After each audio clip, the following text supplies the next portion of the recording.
Good evening. Thank you so much for joining us to celebrate our friend Bill Novelli and to kick off the 25th anniversary of the Campaign for Tobacco-Free Kids.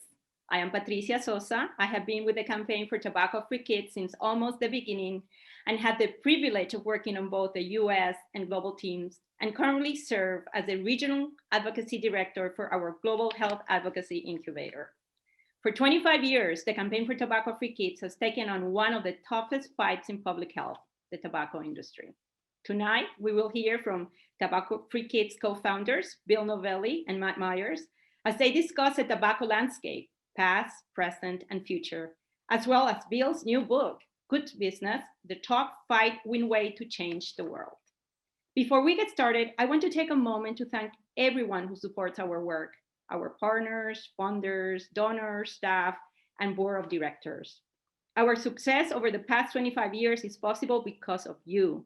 So if you would like to contribute to our work in recognition of our 25th anniversary year, please consider donating at tfk.org/donate. Again, tfk.org/donate.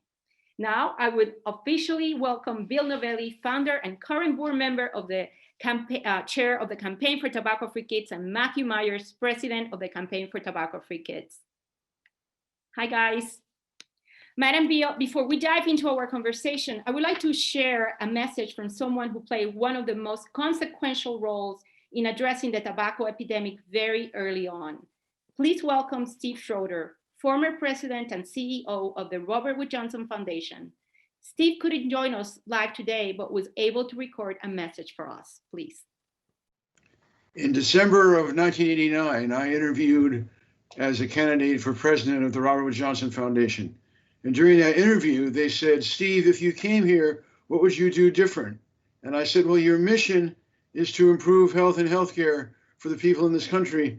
But as I look back on your history, you've only been a healthcare foundation. So I think you ought to build up your portfolio in health or cut that out of your mission. And they said, okay, wise guy, what would you do in health? And I said, well, it seems to me for a foundation as important as Robert Wood Johnson, there are only two targets. One would be die at heart, but a lot of people are in that space. And the other is substance abuse. By that, I mean tobacco, alcohol, and illegal drugs. And two of those commodities are legal, and therefore the government's hands are tied. So that's what I would recommend. Well, either because or in spite of that, I got the job, came to the foundation in July 1990, and told our staff that we were spread too thin. I wanted them to come up with 3 new target goals and divide them into 2 teams. And one of those goals had to be substance abuse. The staff was not as keen on that because no one there had worked on that. But you have some power as a foundation president. So in January of 1991, we proposed to the board 3 new goals. One is to keep people out of the healthcare system by working in substance abuse. Second, if they need to get in, to improve access. And third, for those in the healthcare system, to improve care with chronic conditions. The second and the third goals passed through the board without any problem. But the first goal created a firestorm. Half the board said, this is terrific, this is where we ought to be. And half the board said, this is going to get us in trouble with big tobacco. They're going to come at us. They're going to sully our reputation, which has been so good. And the debate went back and forth. And my predecessor, who was there as an observer, who was worried about controversy, sent me a little note. He said, Steve, this is too controversial. Withdraw it. And I knew it was the right thing to do. So I put his note in my pocket. And unfortunately, I didn't save it. And we went back and forth. And finally, we had a vote. And it was an 8-8 tie. What were we going to do? Well, fortunately, a very wise board member who'd been a CEO of a pharmaceutical company, not Johnson & Johnson, said, I've got a compromise. We said, John, what's your compromise? The compromise is, let's start with underage smoking and drinking and see where it goes from there. Everybody exhaled. They wanted me to succeed. They wouldn't have brought me there if they didn't, but they were just so worried about big tobacco. So we started, and then the board got educated on all the bad things big tobacco had done. And ultimately, after I left, some of the board members said that was our finest hour working in smoking. Leading up to the founding of the campaign and the the other finding by our wonderful staff person, Nancy Coffin, to get Bill Novelli to be its first head. So congratulations on 25 years at the campaign. The United States now is at all-time lows in smoking prevalence by adults and by kids. And it's no accident that the campaign was a big part of making that happen. So I wish I could be with you in person, but I send my congratulations and greetings. Thank you, Steve, for those kind words. The support in the work of the Robert Wood Johnson Foundation was crucial then and still valued today. RWJ's decision, Steve's commitment, was courageous on many levels, despite the fact that the tobacco industry's marketing and deception had targeted our kids for decades and had lied to the public in a way that led to literally, millions of lives lost.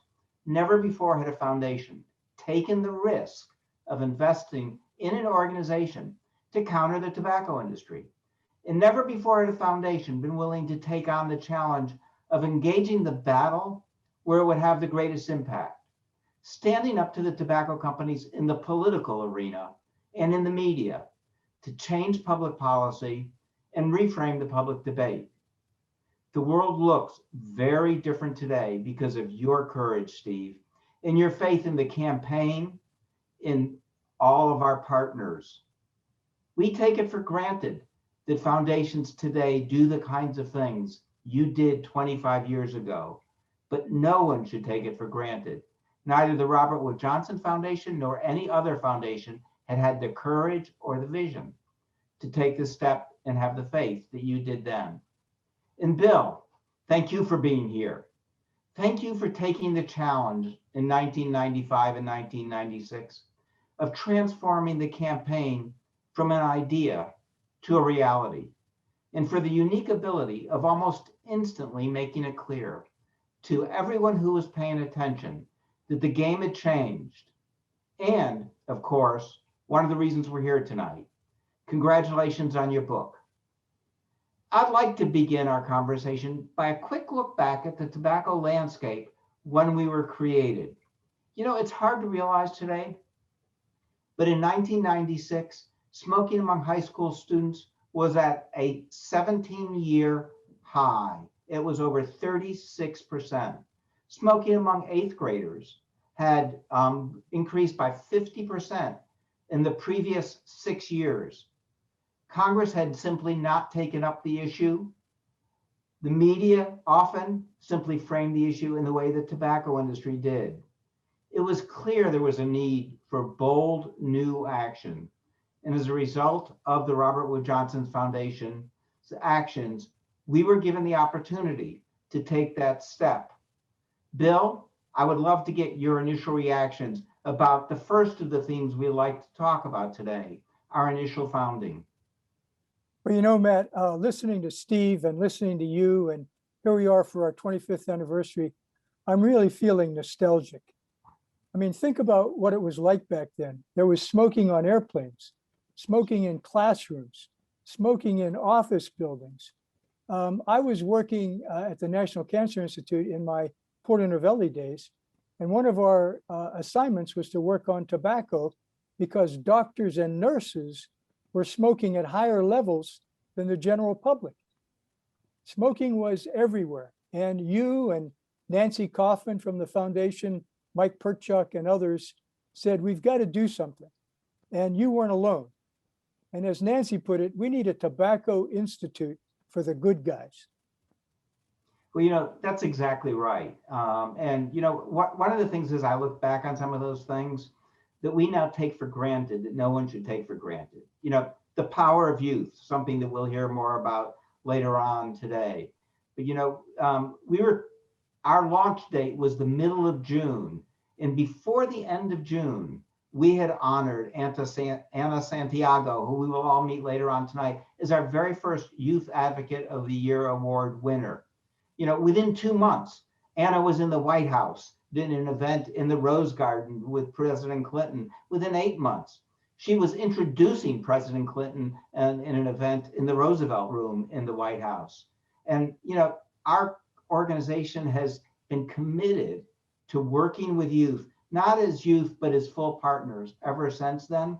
And the power of that and the leadership you provided in taking those steps is one of the real innovations that has changed the world since that time.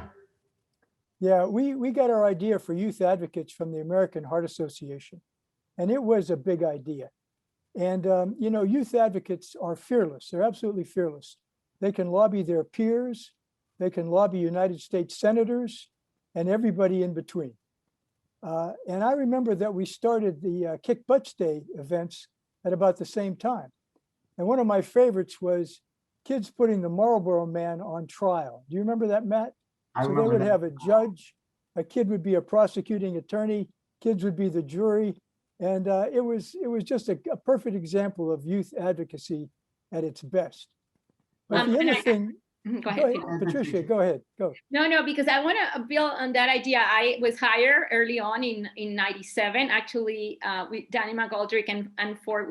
The three of us started the same day. I wish they were here with me. I know they're in the audience. And, you know, I was hired to be the director of constituency relations and really reconfigure the relationship with groups that have for a long time been involved in tobacco control. But this was another level. The amount of, there are two things that were really different.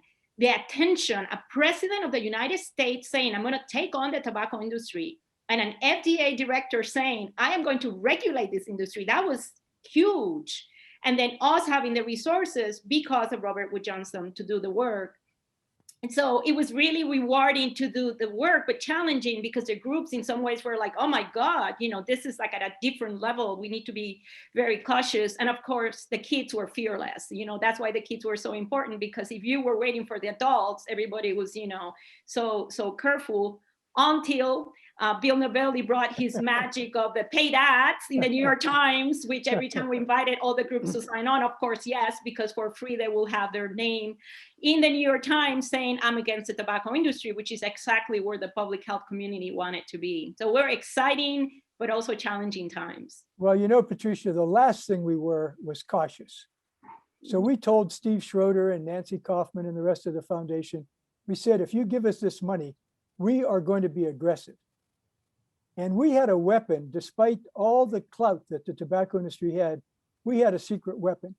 And it was because of Robert Wood Johnson's Smokeless States, because of the American Cancer Society, the Heart Association. We had a really powerful grassroots, which they never had.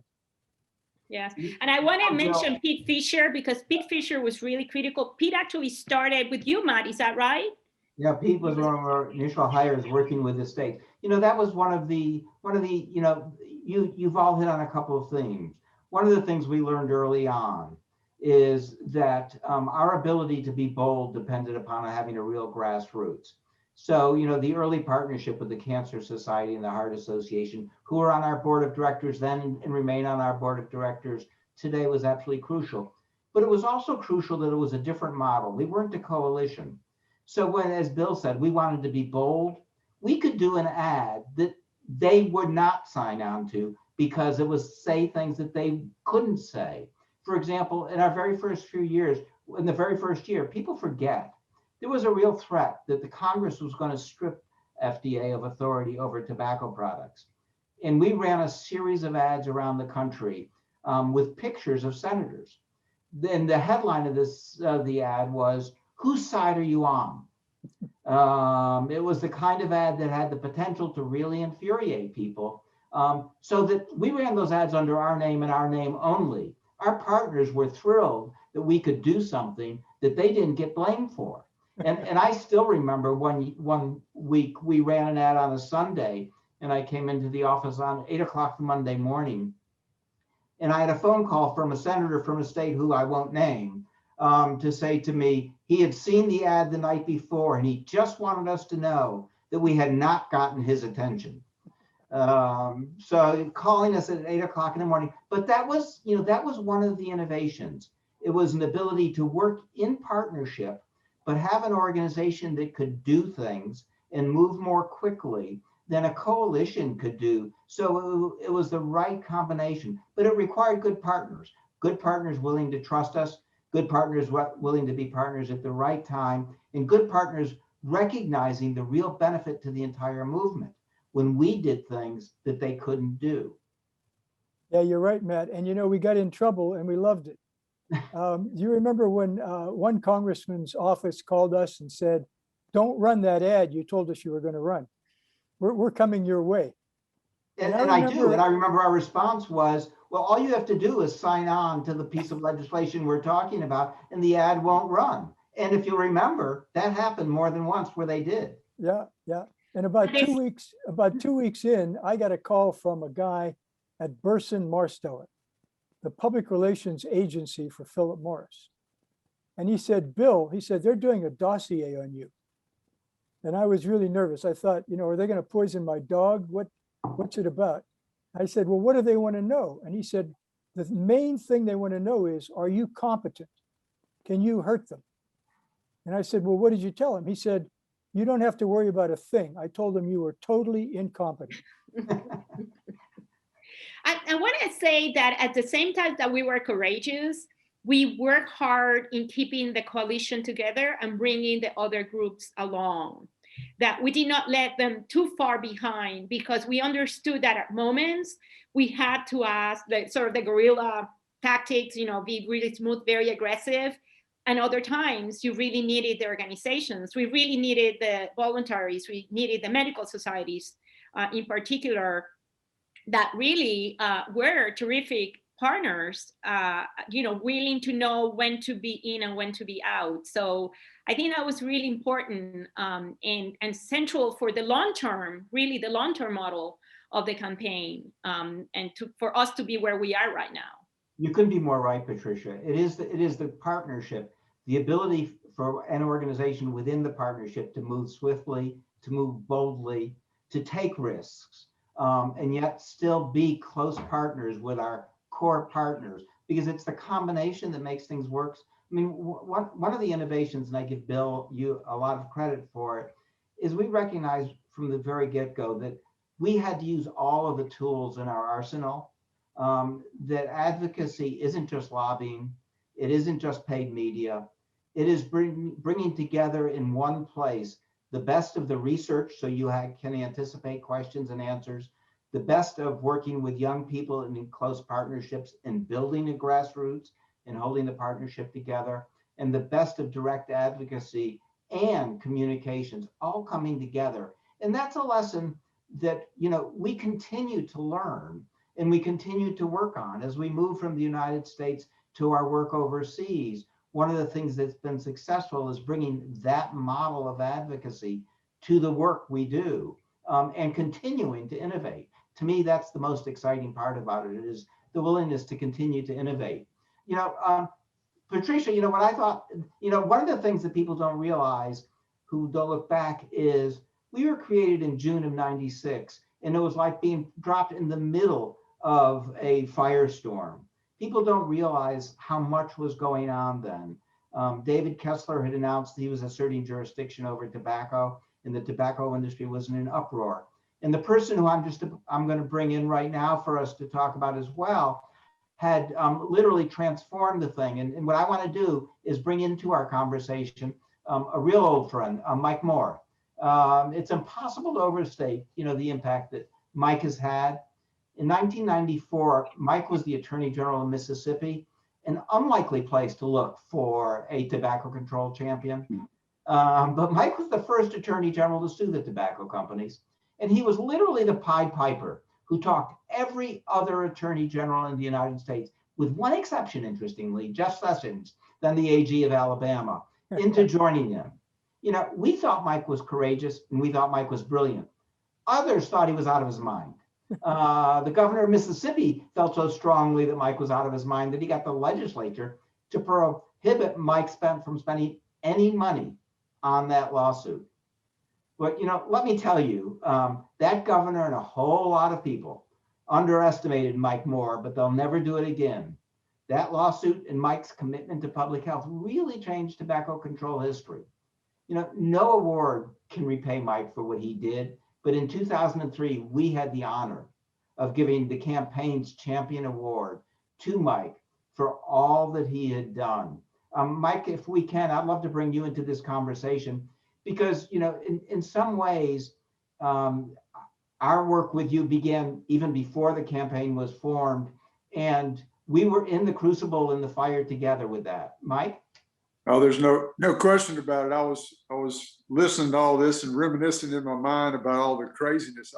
When I first met Matt, and I think it was Pete Fisher maybe, and maybe somebody else that day in Washington, D.C., I didn't know what y'all expected from me, and I know you didn't know what we were going to expect from you, but I don't know who was crazier, me or you guys. We had filed our case against the tobacco industry in May of 1994. And so somewhere shortly after that, or around that period of time, we've been dealing with Kessler and, working behind the scenes with him and whistleblowers and the like. And then I ran across you guys, and I tell you, it was instant friendship and an instant trust. And it was instant belief by me and Dick Scruggs and the rest of my gang that we had some allies that we really didn't know existed, that had an army out there of young people and others that were willing to do, frankly, just about anything to try to save lives in this country. And Matt, you never let me down, and have never let me down in 25 years. You and Bill and Patricia and everybody. I remember Danny and Ann and all the folks that have worked throughout the years with the Campaign for Tobacco Free Kid. And I guess I went to every single state in America, and there was always a group of Campaign for Tobacco Free Kids allies or advocates there. And it was a tough task. I mean, it took 2 years to get 5 states involved in the case. So it was 1996 before we had, I guess it was Massachusetts, which was the 5th state that joined. And you guys helped. And then, of course, Matt, I'll never forget the fact that when we needed help trying to negotiate this thing, we invited the public health to figure out what we needed to do to try to solve the problems, not just to get a bunch of money.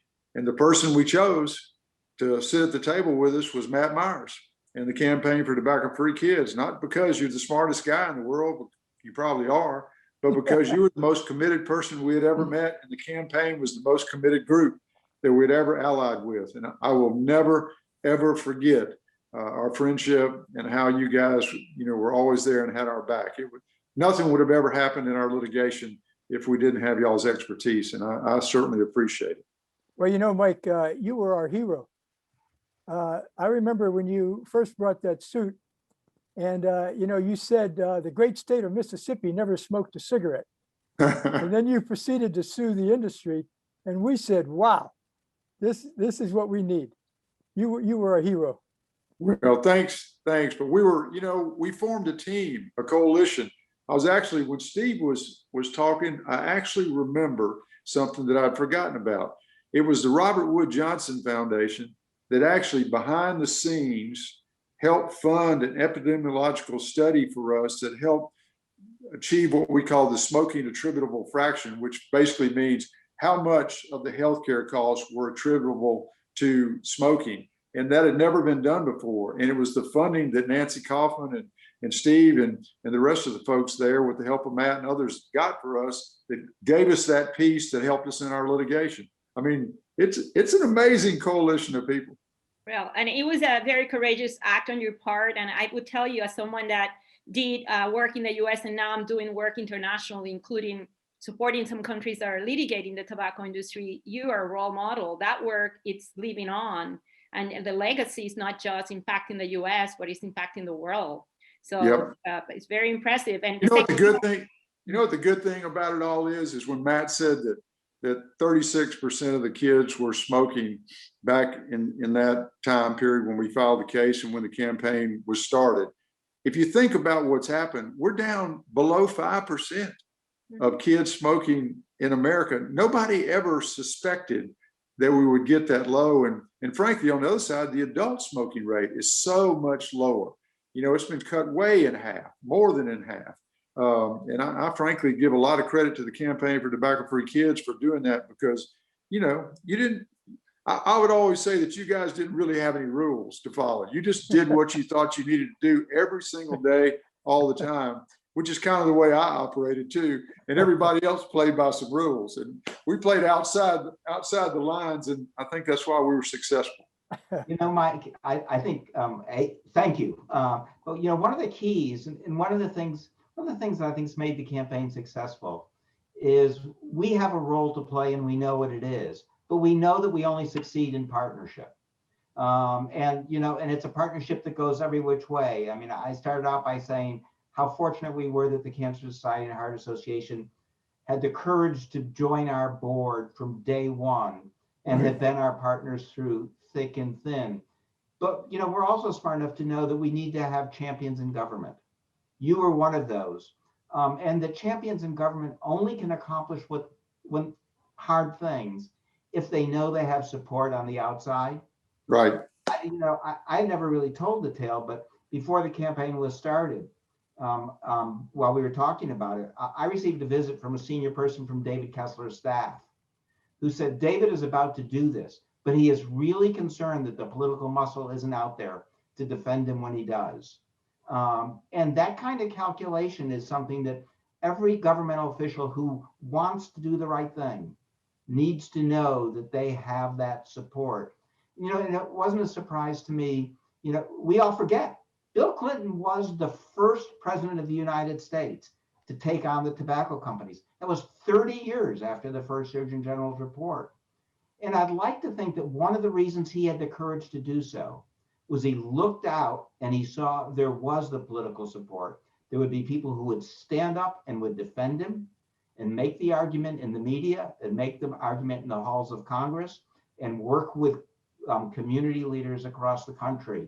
And it wasn't just us, it was our partners doing it all together.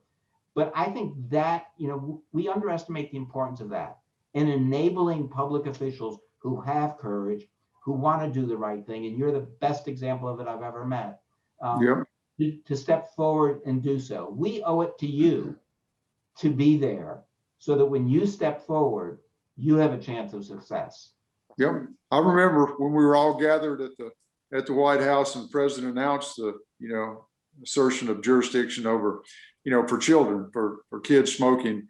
And we, because we were all behind the scenes listening to what was happening. You remember we were trying to even get a bigger assertion of jurisdiction, but I think you're right. I think the fact that the Campaign for Tobacco-Free Kids and heart and cancer and a lot of the lung doctors and so many others were out there working with us. I think that's what gave him, let's just say, the extra courage to step out there and do it. And of course, Dr. Kessler, you know, he was there every single day, pushing to make it happen. So, you know, I was very, very happy that we had him at that time too.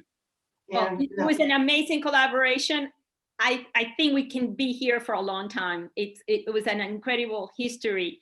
And I'm going to pause now, and I'm going to, Matt and Mike, thank you. You will be back soon. We're going to shift gears, and I'm going to have a short interview with one of my favorite people in the world, Bill Novelli.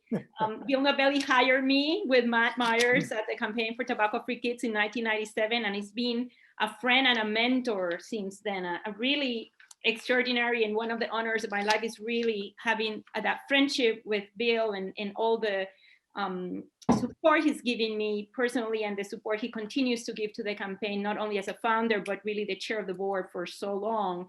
And so we are super excited, Bill, about your new book, Good Business, the Talk, Fight, Win Way to Change the World. So I want to talk to you briefly about it. I did read the chapter on the tobacco fights. It's a tour de force. Everything we're talking about it right now, you will see it in greater detail in that chapter. We'll encourage everybody to read the entire book, or definitely that chapter. So tell me a bit about the title. What is behind this? Well, Patricia, you're my favorite person too. I mean, you must know that. And when you came on board, Danny came and Ann Ford. And the greatest thing about the campaign, Matt said it was partnerships, and it certainly is. But it's also that we have a great, great team. Now, the book, Good Business, what I mean by that is that the business model is changing in this country. And for a long, long time, it was all about the business of business is business. It's all about making profit. And that really was the be all and end all. But now it's new and it's different. And what's happening now today is that businesses are seeing that they want to have a balance, not just with their stakeholders and stockholders, but with everybody that they represent, their employees, their suppliers, their customers, the communities where they work. And I want to give you a good example. One of our Campaign for Tobacco-Free Kids partners is CVS Health. And Eileen Boone, who's on our board, is the head of corporate social responsibility there. That company totally remade itself into a health organization. It started by banning cigarettes, but it went on from there. It's a total repositioning. And they really see that the business model has changed, and they have taken advantage of it. Yes, and Bill, let's build on that, because one of the things I have always appreciated about working with you is that you at that time came from the private sector, then moved, you've been in government, I believe under the Nixon administration, then have done nonprofit world, sort of the public interest world, and have tried to marry that world on your strategies.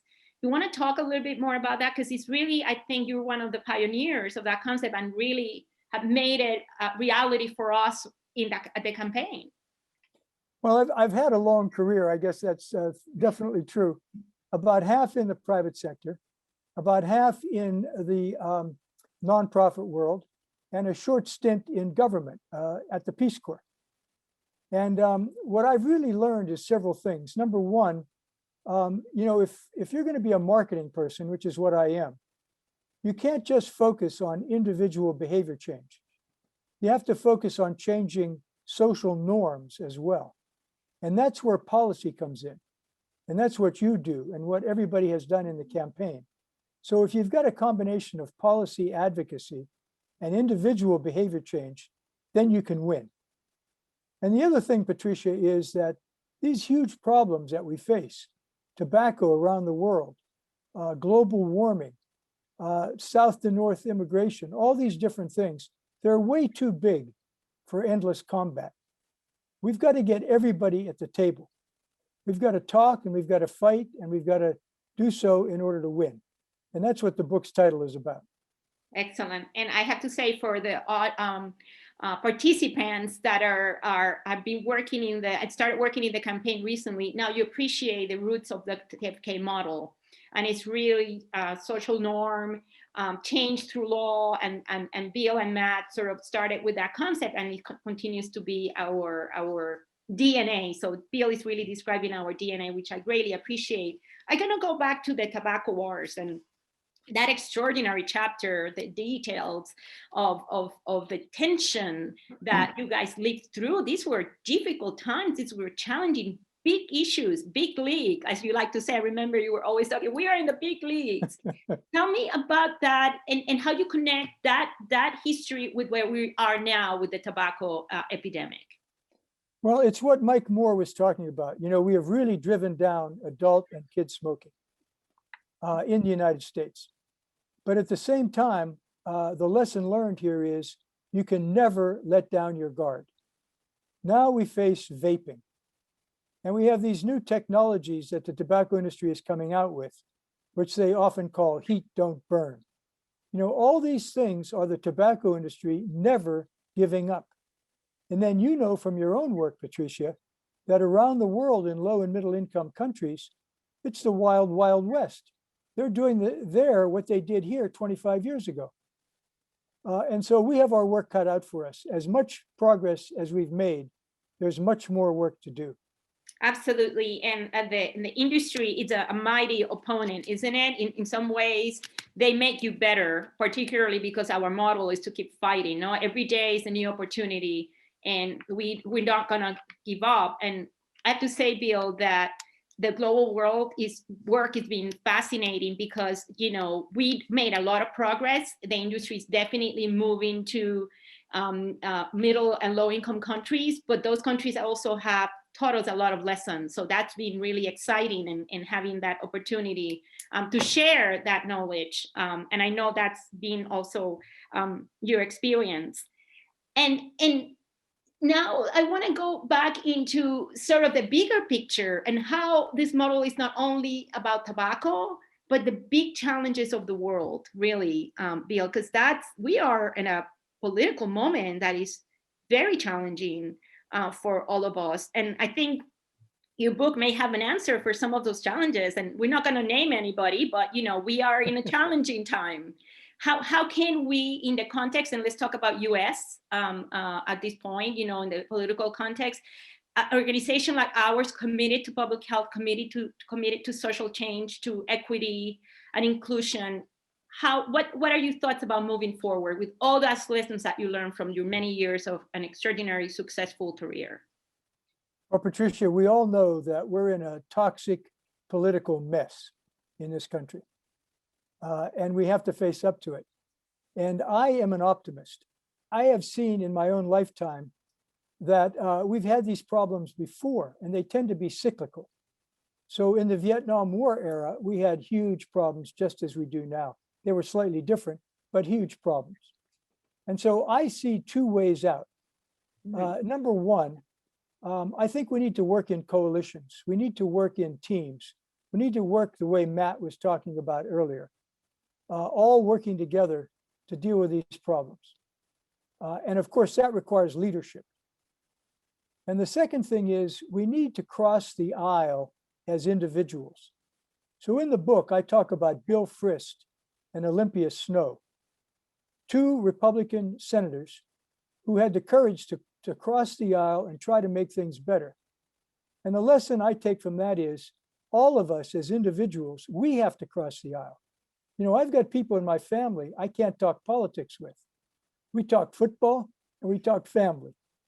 And so what I'm saying is we have got to find ways in our families, in our workplaces, in our churches and synagogues, everywhere. We've got to cross the aisle. And what we've got to say is, okay, we can't agree on XYZ politics, but can we agree on something else? Can we agree on climate change? Can we agree on infrastructure? What can we work on together? Excellent. And I want to close about your closing chapter. I love the title, What Do We Owe Our Grandchildren? The legacy, isn't it? And yes. We are about a legacy in this organization, and we feel that we're celebrating a legacy after 25 years. Thoughts about legacy and grandchildren? It is legacy, Patricia. It is really legacy. So after I wrote the first 8 chapters, I put the book down and I took about 2 weeks to think about it. And I thought to myself, and I think you can relate to this, all 4 of my grandparents came to this country from someplace else. And when I was growing up, I thought, what are these immigrant values? And when I became a young adult, I had the same question. And I thought, immigrant values are a love of country. Immigrants love America. And secondly, the idea of strength of family and a reverence for education and an appetite for hard work. So my thought was, how do we instill these values in our own children and our own grandchildren who have so much? But other kids in this country don't have so much. And the American dream is pretty tattered right now. And we are privileged people. Our job is to make this country better and pass it on. And that is our legacy. Wonderful, Bill. Well, Bill, thank you so much. I will encourage everybody to purchase Bill's book and read about that amazing experience and all those. It's full of advice. I love it because it gives you not only the story, but really lessons learned from the different experiences and in his profession. So thank you, Bill, so much. So I am now very excited about our next panel. I'm going to invite Matt and Mike back, and we are going to be talking to 3 phenomenal women who have helped shape the organization through their advocacy as Campaign for Tobacco-Free Kids Youth Advocates. Ana Santiago Kiley, Carly Camenetti, and Elisa Williams. Thank you so much for being here. Do I have everybody here? Hi. Hi, Anna. How are you? I'm well. Thank you for having me. Wonderful. Anna, every time I see your face and see your name and now talking to you, I think of that amazing experience at the White House with President Bill Clinton. So tell me about it and tell me what brought you to tobacco control as a youth advocate. Well, back in 1995, I was an 8th grader and I was part of an after school club called Problem Solvers. And our goal was to find problems in our community and implement real solutions to solve them. And that year we happened to pick underage smoking. Excellent. Thank you, Anna. Carly, I want to talk to Carly. Hi, Carly. Hi. Now I want to hear from you, Carly. When were you the advocate and what brought you to our work? Well, if you were to ask my uncle, he would say that it started when I was 2 and I would try to bat the cigarettes out of his mouth. But I more seriously got into it when I was 14. And similarly, we had a program in Illinois at the time to fight against the tobacco industry. And it was right around the time that my grandfather passed away. So it was the perfect timing to combine my passion and turn it into action. Wonderful. Thank you, Carly. Alisa? Hello. Hi, Alisa. Alisa, am I pronouncing your name correctly? Alyssa, My yes. Puerto Rican accent is not getting in the way. Okay. Alisa, I want to say first, thank you. I know you have a midterm very, very soon. We appreciate you giving us your time. So tell me your story. What brought you here? Of course. So I got into tobacco control when I was in middle school, 7th grade specifically, through a program called SWAT, which is Students Working Against Tobacco. And eventually, as I got into high school, I was introduced to the Campaign for Tobacco-Free Kids. And last year, 2020, I was named the Barry Fisk Youth Advocate of the Year. So I got into tobacco control because I wanted to bring to light the well-documented history of, the marketing of menthol products to the Black community and to really educate my peers about what was really going on. Wonderful, wonderful. Matt, come and join me in this interview. Matt, you're mute. Unmute yourself. Yes. Following Alyssa is perfect. One of the joys of working with our youth advocates is I'm a big believer, once a youth advocate, always an advocate. The connection between Alyssa and Carly. Elisa told us why she got into it. A year and a half ago, we worked closely with Carly, who now works with community groups in Massachusetts. And Carly and her organization now were a major leader in the effort that led Massachusetts to be the first state in the United States to ban the sale of menthol cigarettes and all flavored tobacco products. It was the perfect connection for us, working with Carly as a young person and continuing to watch Carly use the skills that she's developed to make her community a better one. And our good fortune to be able to work with her literally a year and a half ago in Massachusetts in groundbreaking legislation. Carly, you might want to talk about that for a moment. Sure. Yeah. Matt, that's actually the kind of highlight of my career, if I were to be honest with you, because I think throughout the 20 years that I've been working on this, it's really shifted in terms of the conversation, focusing more on the BIPOC experience and the fact that the tobacco and vaping industries target people of color directly with their products. So really what we tried to do with our campaigns at the time with the Fight All Flavors and No Menthol, No Why campaigns that we did with the Campaign for Tobacco-Free Kids and then my organization, Health Resources in Action, was we really tried to name racism and not skirt around it and just focus on the fact that this is what the tobacco and vaping industries are doing. And then we really tried to center youth voices and also to listen to, learn from, and really include trusted community partners. So it really was a big effort in Massachusetts, but one that really was exciting to me. And I really think and hope that the conversation should continue to center around centering BIPOC voices. Excellent. That's a great story. I said I was feeling nostalgic. When I look at Anna, I feel even more nostalgic. She was our very first youth advocate. And now Anna's living in Montana. And Anna, you know that spit tobacco, chew tobacco is a big problem in Montana. So I hope you're going to work on that. I'd love to. Well, and Anna proved the power of youth advocacy for us in such an important way.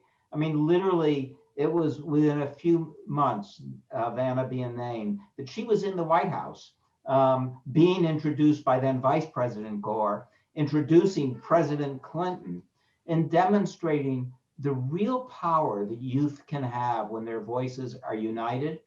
And I think has set a precedent, not just in tobacco control, but for very broadly across the way. Anna demonstrated something we now all take for granted, which is there's no stronger, more powerful, and more influential voice than a young advocate. I remember a couple of years after Anna, one of our youth advocates was testifying in favor of a tax before the Texas legislature, talking about wasn't his life worth 3 cents more. This very conservative, nasty legislator took him on. Not only did the youth hold his own throughout the debate, but it hit the evening news with visuals of it on the evening news of this old guy attacking this 14-year-old and losing intellectually. But if you want to know who the public sided with, there wasn't any doubt about it whatsoever. It made an enormous difference. And I want to hear, Anna, I want to reminiscent with you. Tell us about your side of the story, being there, that age, White House President of the United States. Well, remember, it wasn't just an award that I won. You guys named me the National Youth Spokesperson of the Year. So in the role as a National Youth Spokesperson, I really became the point person for any community in any state who needed help engaging their youth or promoting better policies. You guys are right that after my participation in the Rose Garden ceremony, that was front page news, and that blew the phone lines up. We got calls from anti-tobacco coalitions all over the country, and Bill put me to work from Washington State to Florida. I facilitated youth rallies and I led peer-to-peer programs. I trained youth advocates. I led nonviolent demonstrations. I missed a lot of school during that time. But really, it wasn't just an award, it was a role. And from the beginning, I always felt very sympathetic towards the smoker. I felt like I knew nicotine is addictive and tobacco industries have appalling sales tactics. I genuinely felt that no one deserved to be tricked. And that I really internalized that and made it my mission to educate and inform. Wonderful, Anna. Alisa, I want to go to you. You are the latest, the cutting edge, the new vision. Share your new vision for youth advocacy. Of course. Particularly the social justice component of it. Right, of course, especially with the light of everything that's been going on recently. I spoke with Matt that it's very important that this is the time we take advantage of what's going on, and we use this to really get the message across that the targeting that's going towards the Black community is a social justice issue, and the health disparities that minorities face already is just crazy, but to add tobacco to the issue is just something I'm not going to continue to let slide. This is the time for the youth to really get out in the community to educate our peers. And going to HBCU, I'm so excited to spread this message to my new classmates and on such a very big and well-known campus as well. Howard University. Yes. Vice President of the United States alumni. Yes. That's right. Great things of you, Alisa. Thank you. Well, listen, never underestimate the power of your voice in this. And I was so happy, obviously, I remember Anna and of course Carly, and remember the work that they've done through the years. And it sounds like they're still doing it after all this time. So you got a lot to live up to. But the fact that you're taking on this cause about menthol and about the targeting in African-American communities, this is an area that we have not done so well in. And we need some real new leadership. And frankly, it makes me so very happy that young people are taking this on, because that's how it'll get done. It won't get done by us, it'll get done by you. So thank you. Of course, and thank you. I'm so excited to be working with such amazing people for an issue that really touches home for me. So thank you. Great.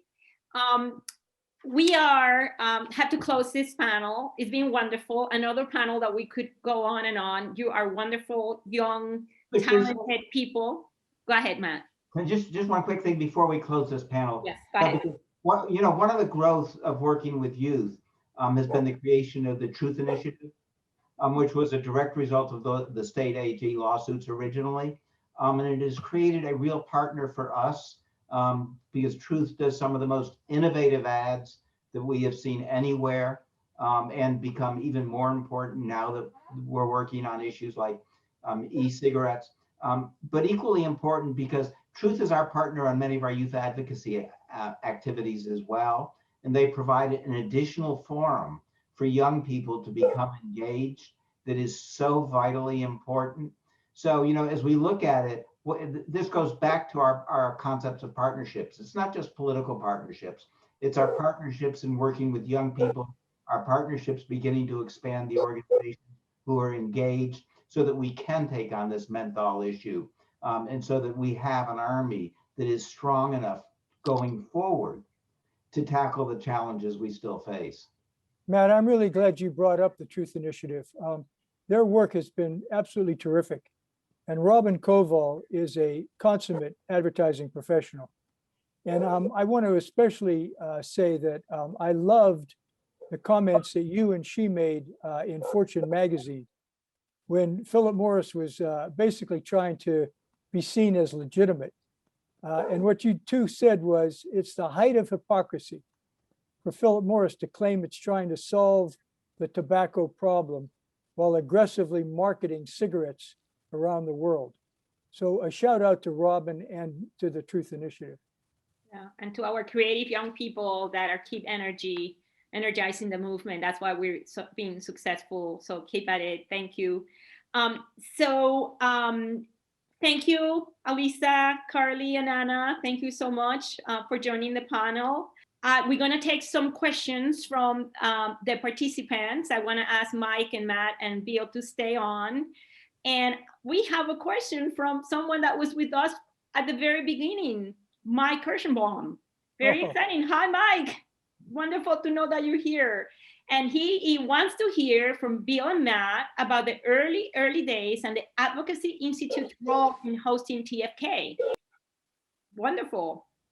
Well, Matt, let me go first because, Mike Perchuk gave us a back room at the Advocacy Institute. I mean, that's literally where we put our hats down and started this thing. And Mike was in that back room with us.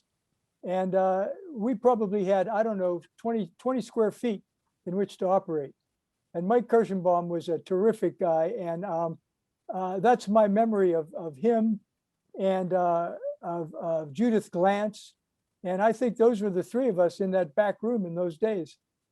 Well, and one of the things I take, because Mike was such a supporter of us and provided us so much moral support and enthusiasm.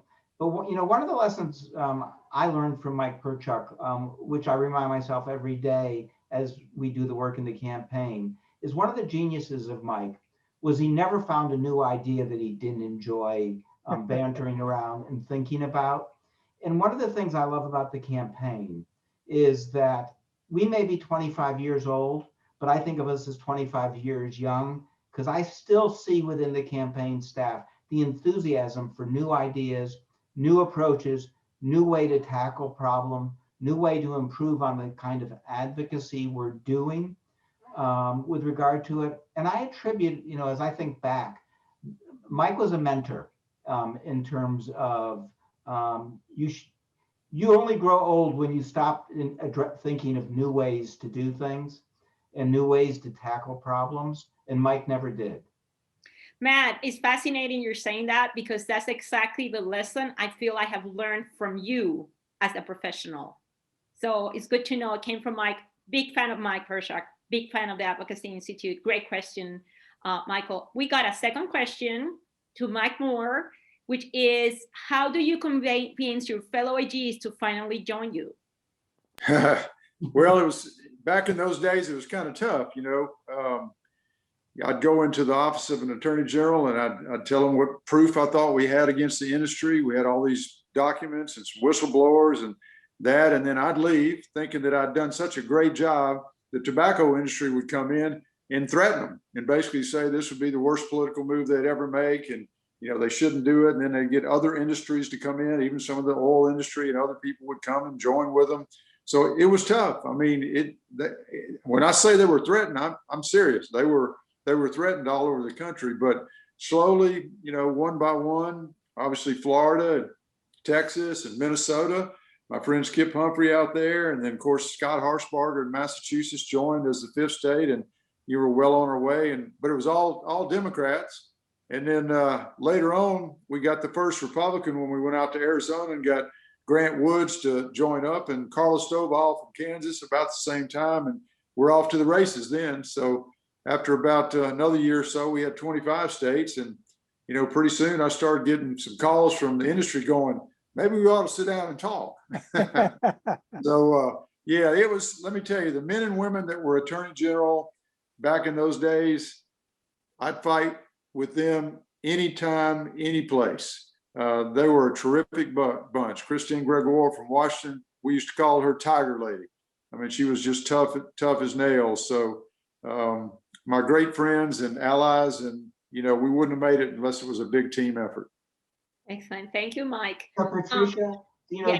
Let me bring this back a little full circle for you, because we are now working with the Attorney General of Brazil, who has sued the tobacco industry.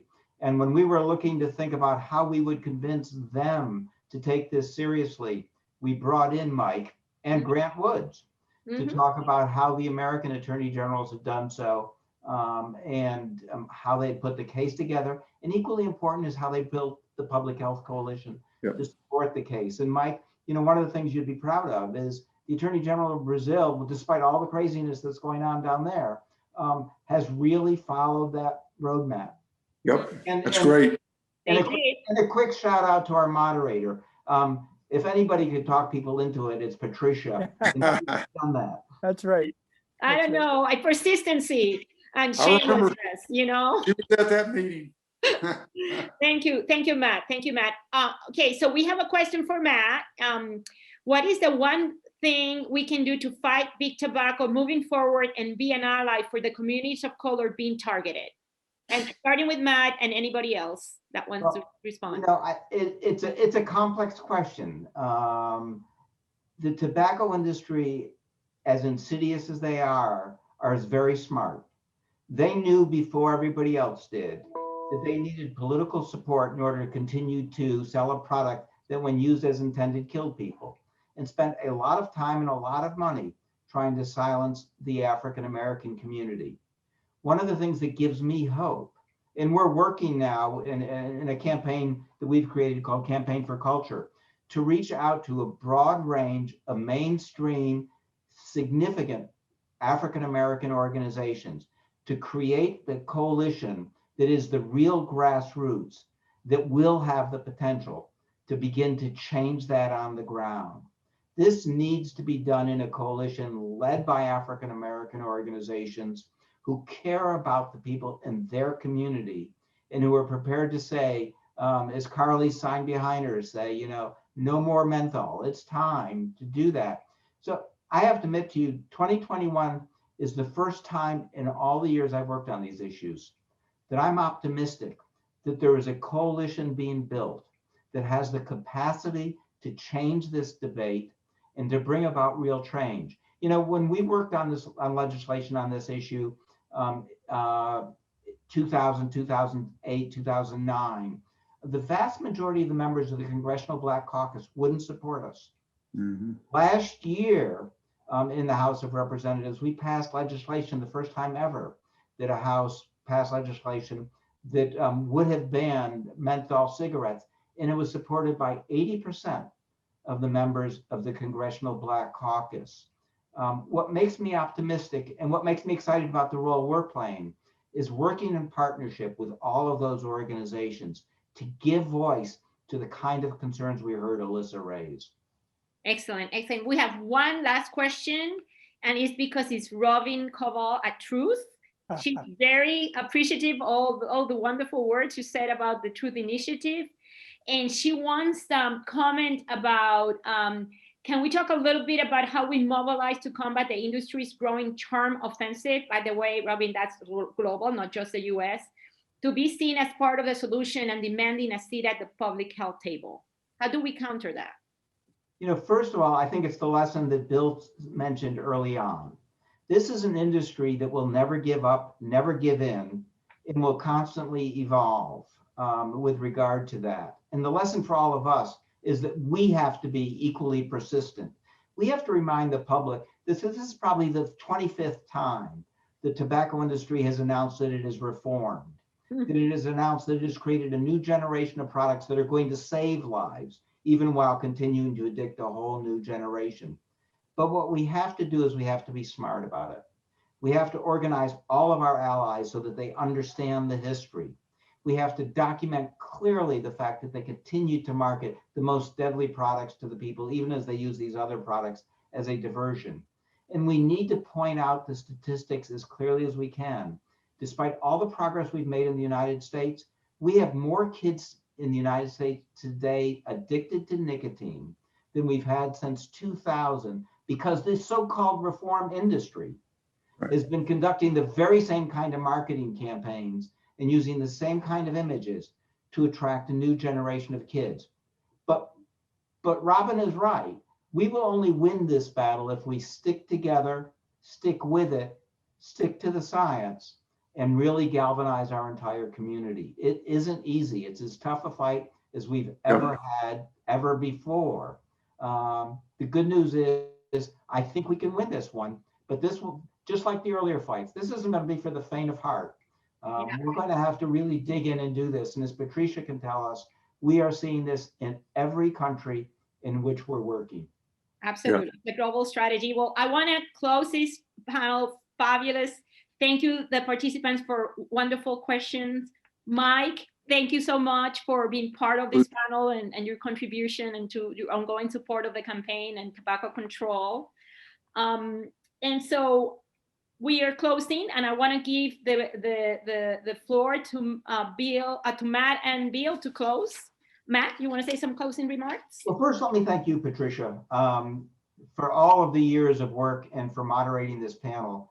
I also want to thank Mike, who is really both an ally and a dear friend, and the three youth advocates. And, we say every year, but it couldn't be more true. Working with our youth reminds us every single day why we do the work we do, and why one of the things I love about the campaign is we are every bit as passionate in year 25 as we are in year 1, every bit as dedicated in year 25 as we were in year 1, and every bit as committed to looking forward. So what I'd like to do is finish this off by saying we've talked a great deal about the past and what we've done.